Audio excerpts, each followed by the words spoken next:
Hello అండి. నేను మీ నాగలక్ష్మి. నేనైతే గులాబీ పూలు చేశానండి. గులాబీ పూలయితే చాలా వచ్చినియి. ఫస్ట్ అయితే పంచదారని మిక్సీ చేశాను. తర్వాత అయితే బియ్యపిండి, మైదా వేసి కలిపాననమాట. కలిపి దోస పిండిలాగా కలపాలి. ఎక్కడ ఉండలు లేకుండా అట్లా కలపాలనమాట. నిజంగా ఈ గులాబీ పూలు, వాము చెకోడీలు 2 ఒకరోజు చేశానండి. ఇవి చేయటానికి ఎంత ఓపిక కావాలో 2 నిదానంగానే చేసేవేనండి. తర్వాత నేను ఇట్లా గుర్తుల్ని గులాబీ గుర్తులు ఉంటాయి కదండీ, ఆ గుర్తుల్ని ఇట్లా నూనెలో పెట్టి వేడి చేసి నేను గులాబీ పూలు చేశాను. ఫస్ట్ ఇవి నాకు చాలా సేపు రాలేదండి, మరి ఎందుకో తెలీదు. తర్వాత వచ్చినాయి అన్నమాట.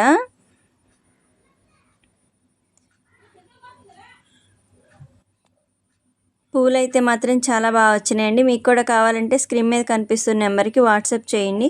ఇవి తిరుపతి నుంచి నాకు ఆర్డర్ చేశారండి. వాళ్ళ కోసం అని చెప్పి నేను ప్రిపేర్ చేశాను.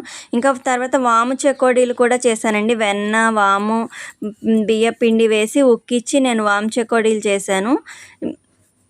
ఈ పిండి కలపడం అయితే చాలా కష్టమండి. ఫస్ట్ నేను ఇట్లా చేత్తో చెకోడీలు చేశాను. ఇట్లా అయితే చాలా లేట్ అయిపోతుంది అని చెప్పేసి మళ్ళీ నేను ఇలా చక్రాల గిద్దతో వేశాను.